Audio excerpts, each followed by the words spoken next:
Hi everyone, it's Cindy with Twisted Truth Sin. How you guys all doing? This is pure craziness. This Facebook 2.5 hour special coming up on the 23rd. The Watts family tapes. So I read this online. Prior to pleading guilty for the murders of his pregnant wife and 2 daughters, Watts was signaled by his mother to make up a story. Oh, wow. During the explosive one-on-one 2-hour special, Cindy Watts claims she doesn't care about the murders. Watts asked his mother, "What pictures did you use for the service?" "Oh, remember when we were at the splash party in Colorado? The one where Bella was at the splash pad? Where she was wrapped up in a blanket? She looked so peaceful, so solemn." The conversation spirals out of control, allegedly, when Cindy claims 3-year-old Celeste was a spitting image of her father. She's talking about Cece, the one where Cece turned around, and I got a really good close-up picture of her. I used that. Cece doesn't look anything like him. Neither does Bella. "She looks so serious, just like you. You were, she was, just like you.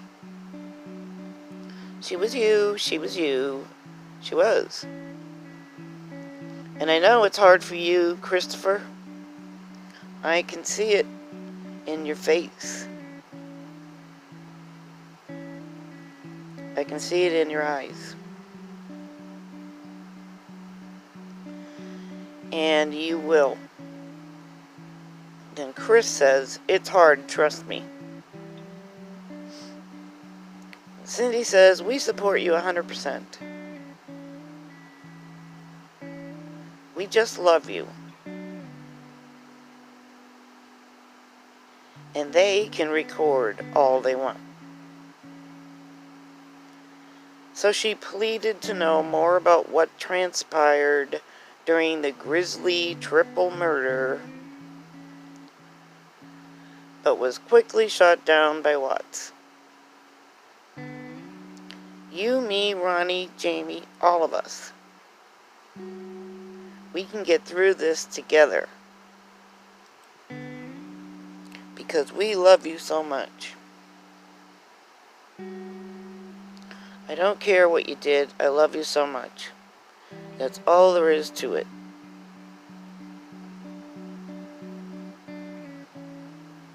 "I wish I could know more. Maybe one day."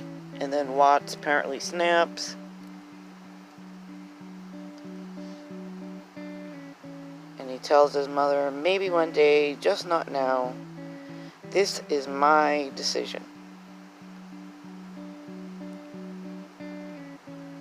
This is what I want. This nightmare has to be over for everybody." Cindy says, "No, I can't lose you. I want you then. If this is your decision, then you get in there and make something, and then it's inaudible. Your story is not over. I don't know what it is yet. You are someone I always felt had a pure heart, a good soul." She kidding? No one could ever say anything bad about you. You're the kindest person there ever was." So in November 2018, Watts was sentenced to 3 consecutive life terms, plus 84 years, for the murders of his family.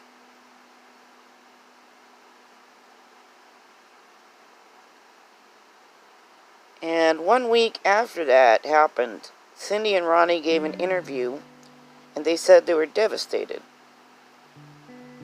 However, they were still not convinced the world has been told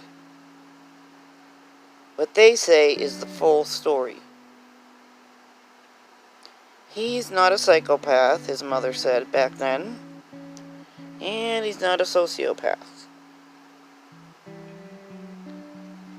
Cindy and Ronnie were frustrated because they weren't allowed to get answers before Chris took the plea agreement. I asked Chris, if you did not do this, do not confess to something you didn't do. Chris's defense attorney shut me down. She completely shut me down.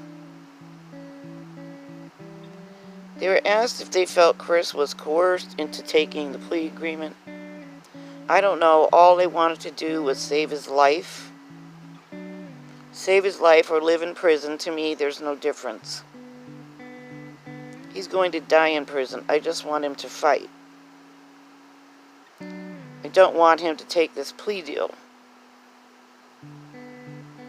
I want him to plead no to the children. So Ronnie added, there's a whole lot of unanswered questions about the case. Everything happened so quick there. From case status to a plea.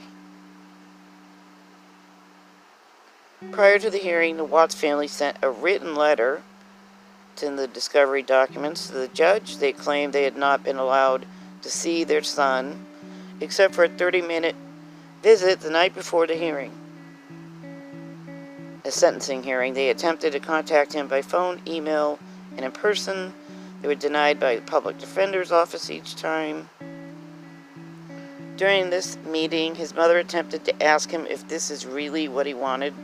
An attorney told them, do not ask that, or we will shut this shit down now. The Watts family felt threatened and bullied. They want to make sure this is his plea, since that is not his original confession. And we all know what happened. His first confession, he lied through his teeth. He said he didn't have anything to do with anything. Then he said Shanann murdered the girls, and that was just a suggestion that Tammy Lee from the CBI gave him so he would confess. So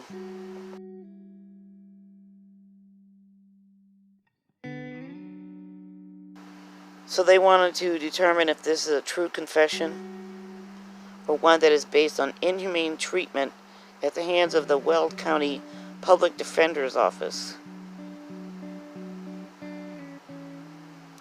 So yeah, let's look back. August 13th, he brutally murders his entire family, brings them out here to Survey 319, buries Shanann, who's pregnant, puts his little girls, one each, into each oil tank battery, and that's it. He was looking at the death penalty. And so now, it looks like, what I'm hoping is that, if anything, he implicates Kessinger. But I really pray that he is not going to involve Shanann or her family in this.